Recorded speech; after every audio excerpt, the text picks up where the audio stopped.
Aduan pesawat. Haleluya, shalom. Puji Tuhan, salam sejahtera dan kasih Tuhan kita Yesus Kristus. Bapak Ibu Saudara, kita buka dalam Injil Yohanes pasal yang ke-15. Yohanes pasal 15, kita baca ayat 1 sampai ayat yang ke-5. Yohanes pasal 15 ayat 1 sampai ayat yang ke-5.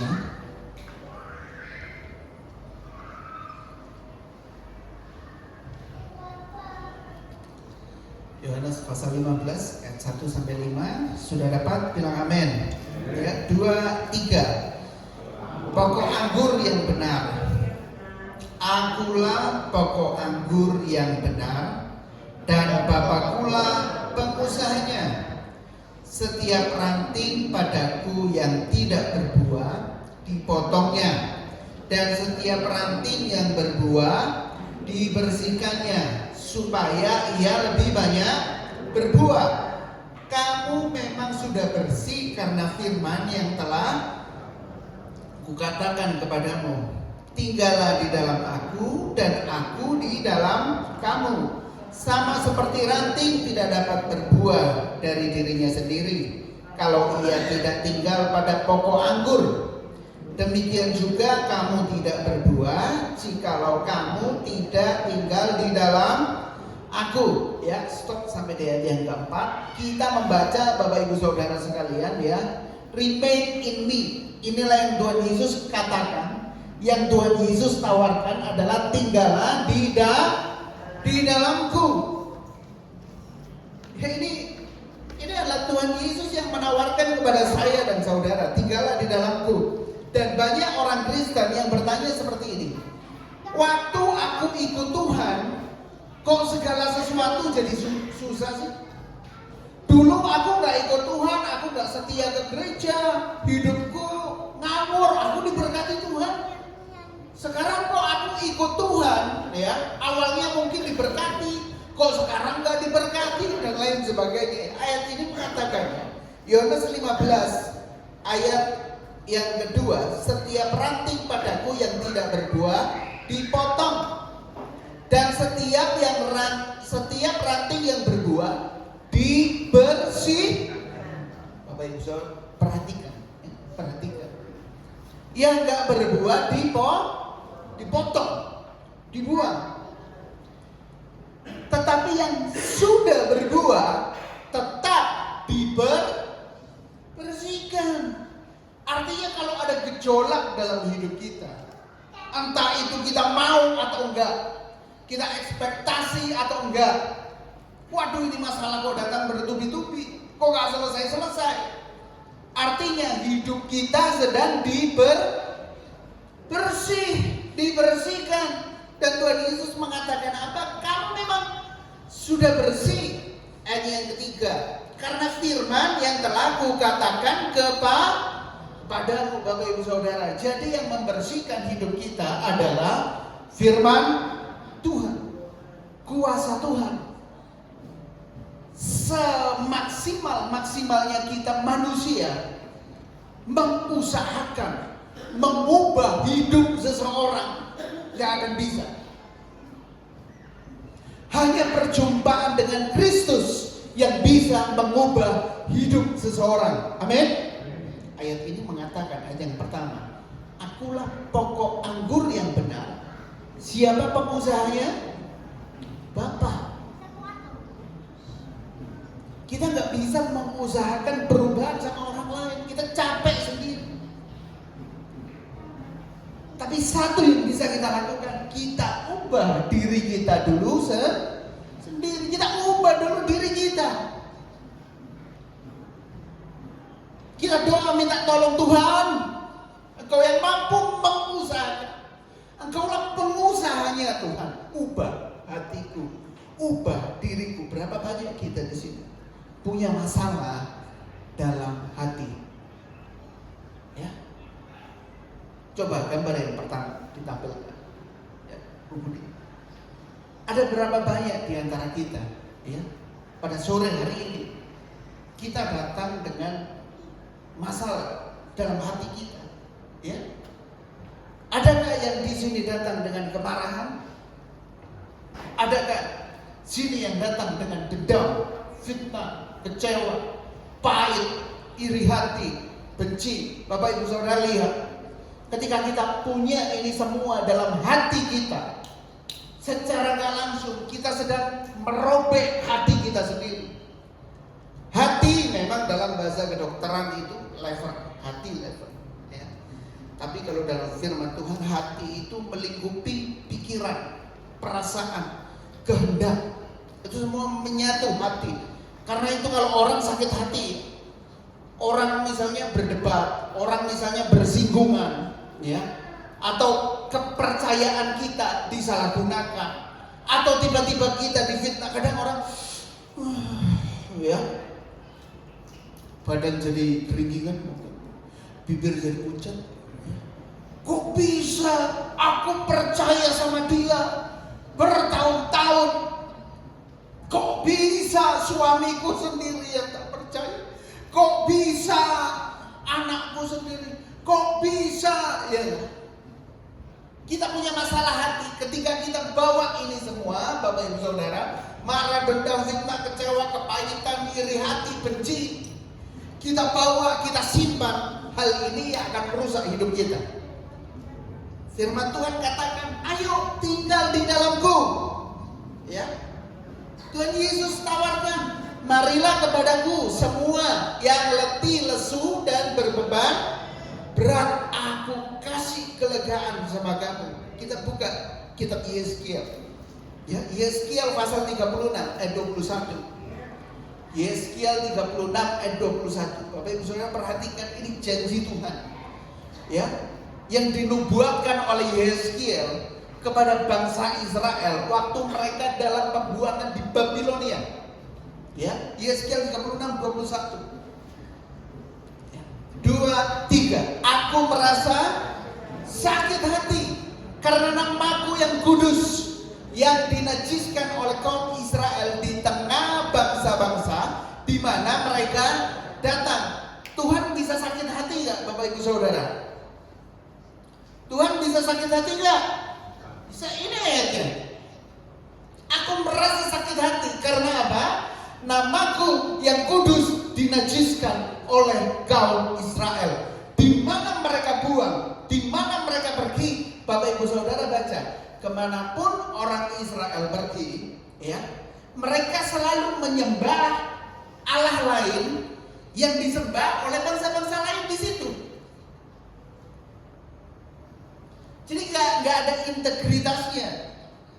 Kemanapun mereka dibuang, mereka selalu ikut penyembahan berhala lain. Sama halnya dengan kita, Bapak Ibu Saudara. Kita di gereja kelihatan wah holy semua, nyanyi semua, ya. Tapi kita di tempat kerja kita, saat teman-teman lain di tempat kerja berbuat dosa, kita ikutan. Berarti kita sedang menajiskan nama Tuhan, nama Allah.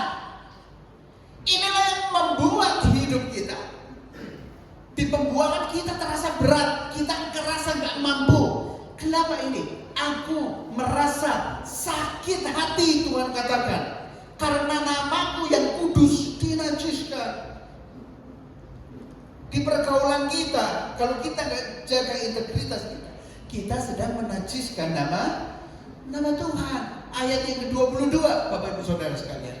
Oleh karena itu, katakanlah kepada kaum Israel, beginilah firman Tuhan Allah.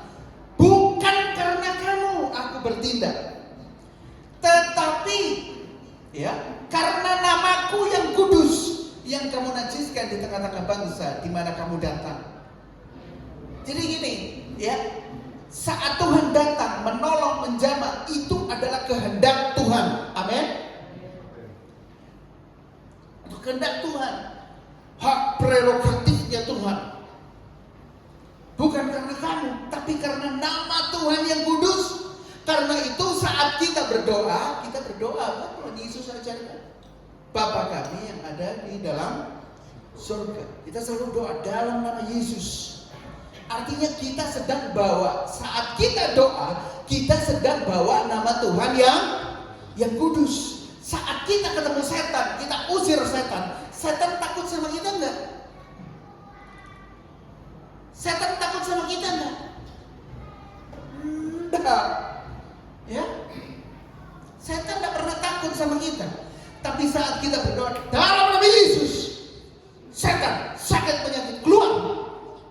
Apa yang mereka takutkan? Apa yang mereka takutkan? Nama Tuhan yang kudus. Amin. Amin. Doa, mulai bangun hubungan doa. Remain in me. Kita ini jarang. Yesus pokok lagu sekolah minggu ya. Yesus pokok dan kitalah caranya, tinggallah di dalamnya. Amin. Ya, kita ini ya bawa nama Tuhan yang kudus. Kemana kita pergi? Kita dibuang di mana sama Tuhan dalam tanda kutip. Kitab Yesaya 36 ini dalam pemerintahan Raja Yoyakim bisa kita baca di kitab Samuel. Gimana riwayatnya raja ini? Dia mentoleransi dosa. Dia mengizinkan penyembahan berhala. Apa yang terjadi? Nama Tuhan dinajis. Bukan karena kamu, tapi karena nama Tuhan yang kudus. Kita nyanyi nyembah Tuhan. Kau Allah yang kudus. Kau Allah yang kudus. Wih, itu saat kita nyanyi Tuhan, kita sedang mengagungkan Tuhan, meninggikan Tuhan yang hidup. Amin. Kita naikkan pujian kita. Ayat yang ke 24. Ya, ayat yang ke 24. Kita lompat ayat yang ke 24. Kita baca bersama-sama. 2, 3.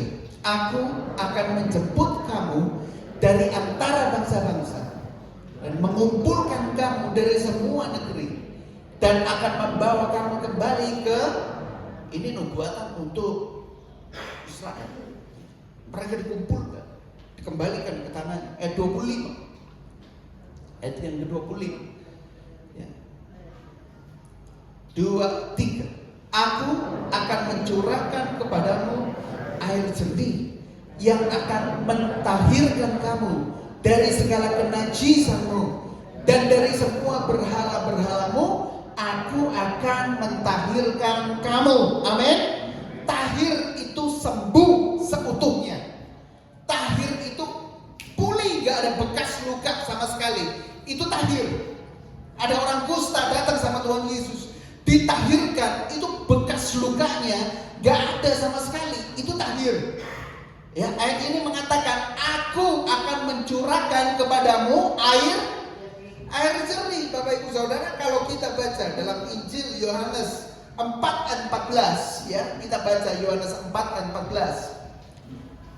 Oke, saya bacakan, Bapak Ibu Saudara menyimak. Tetapi barang siapa minum air yang akan kuberikan kepadanya, ia tidak akan haus untuk selama-lamanya.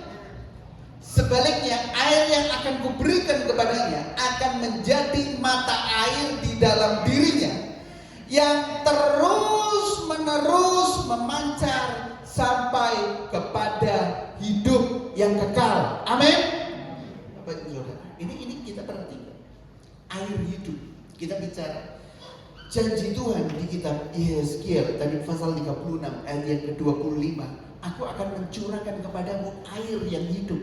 Penggenapannya Tuhan Yesus katakan waktu Tuhan Yesus berdialog dengan wanita Samaria, ya, kamu kalau minum air ini, kamu gak akan haus lagi. Bapak Ibu Saudara, kita punya kekosongan dalam hidup kita yang gak bisa diisi dengan apapun. Ya, kita punya harta, kita punya pekerjaan yang bagus, tetap ada rasa kosong. Ada sebuah lagu, rasa kosong, ku berdoa, ku rindu kau. Amin. Kalau kita punya Yesus, kita punya segala segalanya. Amin. Ada banyak orang yang gak sadar seperti ini. Ada banyak orang saat hidupnya kosong, dia cari pelampiasan. Ya. Saya sudah 6 bulan ini melayani seseorang. Dia punya segalanya. Dia tinggal di perumahan yang mewah. Dia punya masalah sama istrinya, sama orang tuanya. Pelariannya kemana? Narkoba. Hanya itu, dia bilang, ya cuman ini yang bisa buat aku tenang. Cuman ini yang bisa buat aku lupa akan masalahku. Tapi ketika efek obatnya habis, dia pakai lagi. Wah, ini Bapak Ibu Saudara, kalau kita cari kepuasan di luar Tuhan, kita gak akan pernah puas. Amin. Ini karena itu Tuhan katakan, barang siapa minum air, ya, ibarat kita lari di panas siang bolong, ya, haus gitu kan, lalu kita ketemu air gitu ya, kita minum, wah, lega nggak rasanya? Wah, lega. Apalagi habis minum gelegean dikit, enak kan rasanya? Puas. Itu yang Tuhan Yesus katakan, marilah kepadaku semua yang letih lesu berbeban berat, aku kasih kelegaan sama kamu. Datang sama Tuhan. Amin. Luka hati yang tadi kita miliki di gambar yang pertama. Kita marah, kita kecewa, kita dendam, kita dengki, kita benci. Saat orang miliki penyakit hati ini, Bapak Ibu Saudara, ya, semuanya berkat dari Tuhan, dia akan menjadikannya kutuk. Dia sendiri akan menjadikannya kutuk. Tuhan kasih berkat istri, Tuhan kasih berkat suami. Akhirnya ada masalah, dia bilang, lalu aku nikah sama orang ini. Tuhan kasih berkat anak-anak, orang tua bilang dasar anak bawa sial. Wih, anak-anak hadir di sebuah keluarga, dia marah sama orang tuanya. Aku salah lahir di keluarga ini. Terus seperti itu, iblis akan memainkan bola liar ini ketika kita gak menyembuhkan penyakit hati kita. Ini akan terus berkembang, akan terus kita menyalahkan orang lain, cari kambing hitam, karena kita nggak mau mulai dari diri kita sendiri untuk berubah. Dan karena ketidakmampuan kita untuk berubah, kita nggak mau datang sama Tuhan, hidup kita nggak diubah-ubahkan, kita mulai cari kambing hitam, mulai salahkan sana sini dan lain sebagainya. Ayat yang kedua pulih Yeskiel 36, ya. Yeskiel 36 ayat 25. Ya, tadi kita udah baca ayat yang ke-26, ayat yang ke-26. Kita baca bersama-sama. 2, 3. Kamu akan kuberikan hati yang baru, amin. Dan roh yang baru di dalam hatimu. Dan aku akan menjauhkan dari tubuhmu hati yang keras, dan kuberikan kepadamu hati yang, amin. Firman Tuhan bilang, Daud saat menghadapi masalah, dia menaikkan mazmur sama dia. Beriku hati baru, ya Allah. Dia minta hati yang baru, hati yang dipulihkan, hati yang ditahirkan. Karena saat seseorang simpan dendam, Bapak Ibu Saudara, ya, orang yang hatinya kotor, gimana Tuhan bisa mengerti? Tuhan udah tawarkan, ya. Bapak Ibu Saudara lihat, langit, samudra, angin, semua tunduk sama Tuhan. Amin. Wah, murid-murid bergelora, angin, wah, danau bergejolak. Tuhan Yesus bilang apa? Diam, tenanglah. Tenang gak badai? Langsung tenang.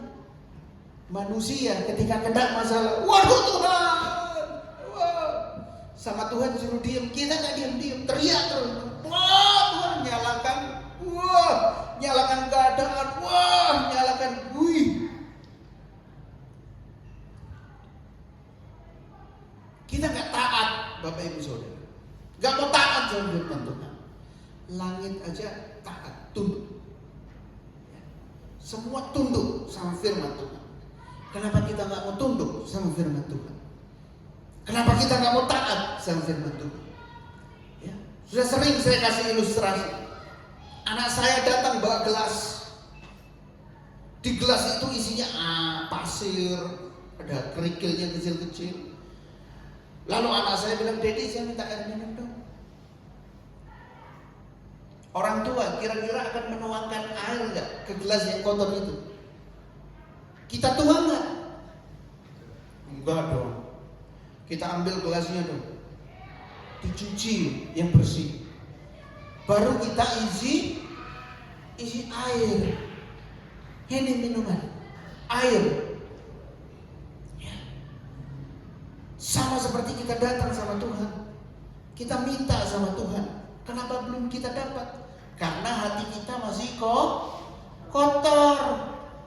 Bapak Ibu Saudara, saya sama Bapak Gembala ya, ke Jakarta waktu itu. Bapak Gembala ada kontrol berobat ya. Kita ke Jakarta lalu pulang balik ke Malang ya. Penerbangan Jakarta Malang itu kurang lebih 1 jam ya. Penerbangannya 1 jam. Waktu mau mendarat di Abdul Rahman Saleh, pesawatnya ini muter-muter di Malang ya. Loh, kok nggak mendarat? Lalu ada announce dari kaptennya, pilotnya, para penumpang yang terhormat, 1 jam lagi kita akan mendarat di Bandara Ngurah Rai Bali. Loh, ini pesan tiketnya ke Malang kok ke Bali ya. Dalam hati saya, mumpung ya. Wah, lumayan ini dapat hotel gratis kan ya. Kalau ditidurin di airport, wah penumpang mencak-mencak ini ya, bahaya ini ya. Jadi kita didaratkan di Bali. Bapak Gembala tanya sama pramugarinya, kenapa? Oh Pak, Malang lagi mendung, landasannya kena hujan, air lumpur. Oh iya, kita mendaratlah di Bali, di Ngurah Rai. Wah, saya udah senang ini, siap-siap mau turun ya. Udah mulai searching ini, babi guling dekat. Ya kan? Ya, biasalah ya. Dalam hati, wah ini liburan berkat dari Tuhan ya. Mendarat di Bali, nunggu di dalam pesawat 1 jam lagi nunggu. Kok nggak turun-turun ini? Ya. Kok nggak disuruh turun? Ternyata ada pengumuman lagi. Bandara Abdul Rahman Saleh sudah siap.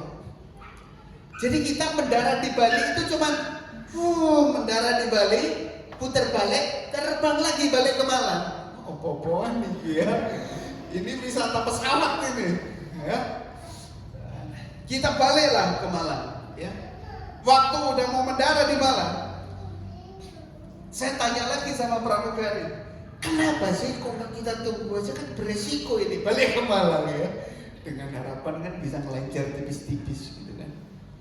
Pak, tadi di Malang itu hujan deras. Hujan deras.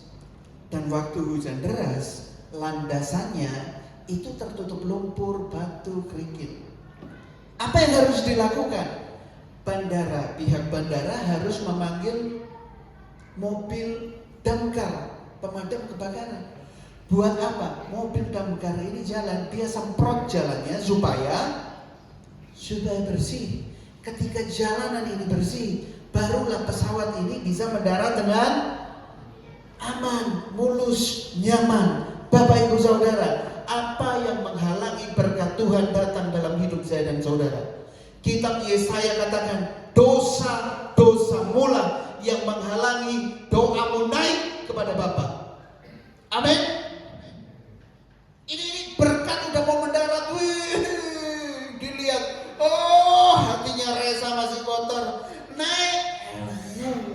muter lagi. Berapa banyak di antara kita, wah ini dapat proyek gede nih, berkat udah mau datang ini, loh. Kok lewat? Kok muter berkatnya? Kok nggak mendarat ini? Gimana? Ini bukan bicara tentang uang aja, damai sejahtera, kebahagiaan, ucapan syukur. Kenapa nggak bisa? Karena hati kita masih bermasalah, Bapak Ibu Saudara. Hati kita masih bermasalah dan patokan kita bukan firman Tuhan. Kemudian tampilkan gambar yang kedua. Ya. Seringkali saat kita hadapi masalah, kita selalu cari validasi. Kita cari pembenaran dari orang lain. Kita baca bersama-sama. 2, 3. Loh, ya. Ayo kita baca. 2, 3. Ternyata tempat paling berisik di muka bumi ini adalah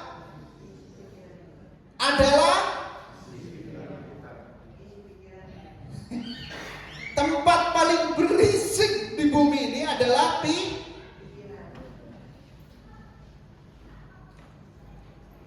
mau tidur. Aku tadi di gereja kok gak disapa ya?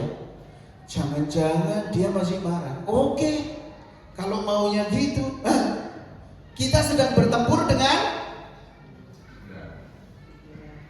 Aku kemarin ketemu bosku kok gak disapa ya? Kok main di plengos itu? Jangan-jangan suamiku kok gak ngasih kabar ya? Jangan-jangan istriku kok gak nyapa aku ya?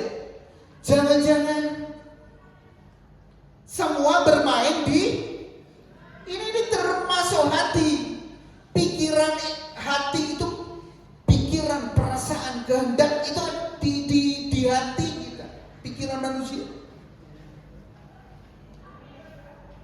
Karena itu banyak orang kena sakit mental, psikosomatik, PTSD, waduh macam-macam.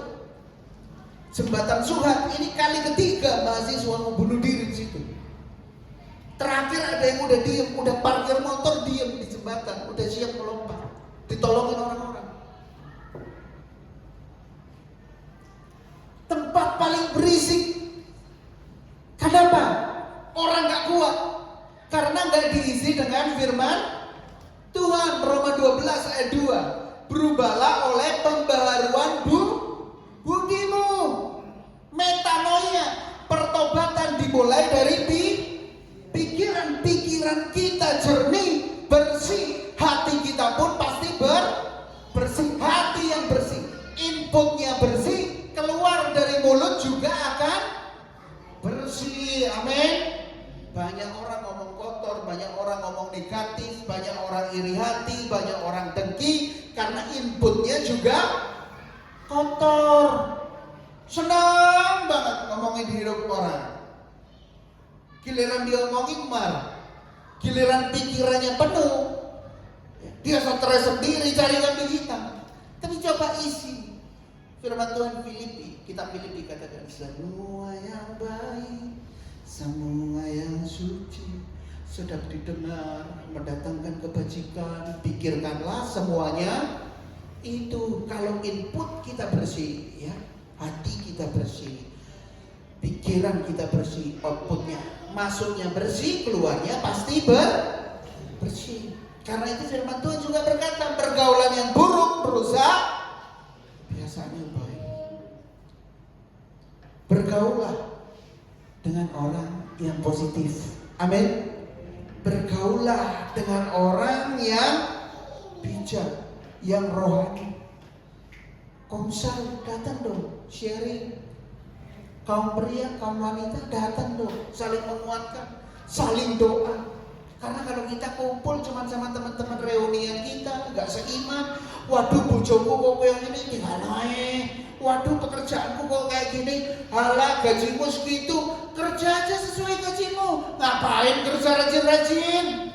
Nggak usah. Itu kita udah masuk input yang kotor, nanti keluarnya juga akan kotor, negatif. Bapak Ibu Saudara sekalian, Yeskiel ini mengatakan, ya, Yeskiel 36 tadi ayat ke-20. 7, Rohku akan kuberikan dia di dalam batinmu. Aku akan membuat kamu hidup menurut segala ketetapanku dan berpegang pada peraturan-peraturanku dan melakukannya. Jadi kalau kita tubuh jasmani ini perlu makanan, minuman, ya, bangun pagi perlu minum, ya, perlu makan makanan yang bergizi. Ini kan buat tubuh kita. Jangan cuma suka, Bapak Ibu Saudara, dengar firman Tuhan yang enak didengar. Firman Tuhan itu lengkap, ada teguran, ada nasihat. Kebanyakan dari kita suka dengar firman, wah kalau khotbahnya lucu, kalau khotbahnya tentang berkat, wah amin amin teriak. Semua yang cuman enak aja di luar belum tentu baik bagi tubuh kita. Saya besuk jemaat, waktu itu dia harus cuci darah untuk yang pertama kali di RKS. Saya antar, didoakan, Pak Pendeta sebetulnya saya nggak mau, tapi terpaksa karena harus. Saya doakan dia. Kita masuk di ruang tunggu. Saya lihat ada anak SMP pakai celana pendek. Anak SMA. Anak SMA pulang sekolah, seragamnya seragam SMA, tapi dia pakai celana pendek. Ya. Saya kira dia nganter orang tuanya cuci darah. Saya tanya, nungguin siapa dek? Ya. Nunggu antrian. Loh, kamu ngapain? Mau SC? Oh sorry, kamu umur berapa ya? 18, saya kelas 3 SMA. Oh, loh, kenapa? Turunan, saya tanya itu. Enggak, Mas, saya dari SMP suka sepak bola, suka olahraga. Selesai saya olahraga, saya selalu minum Coca-Cola. Saya minum teh pucuk. Saya jarang minum sebut merek lagi nanti mau ditanya. Saya selalu minum minuman kemasan. Dia bilang, kemasan yang enak di mulut, baik gak buat tubuh? Nggak baik. Saya tanya, loh, SC udah berapa lama? Ini udah tahun ketiga. Dari kelas 1 SMA, dia udah cuci darah. Tahun pertama saya seminggu sekali Kak. Tahun kedua seminggu 2 kali. Tahun ketiga plus cuci darah seminggu 2 kali. Tambah insulin pagi sore. Darah Yesus.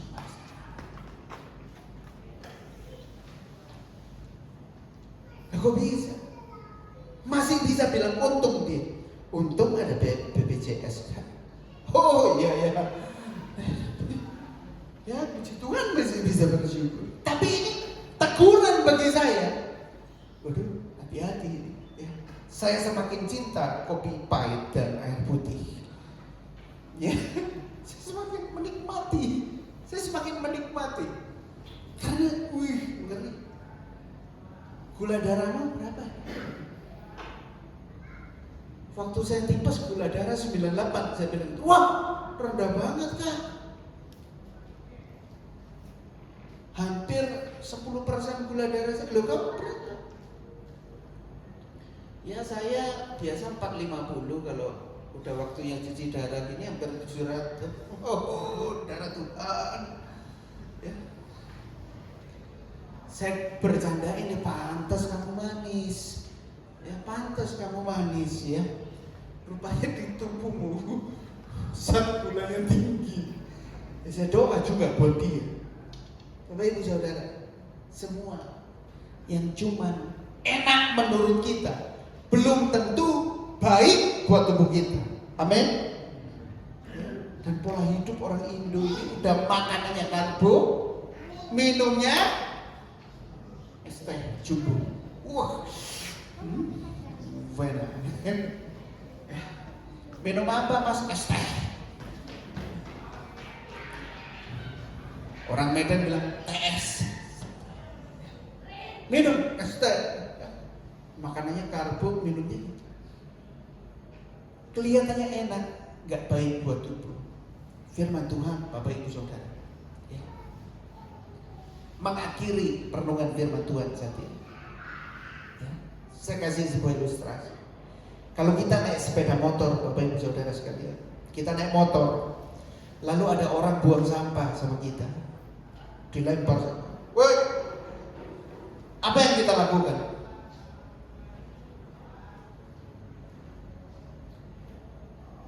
Kita dilemparin sampah ini waktu kita naik motor. Wah, dilempar sampah.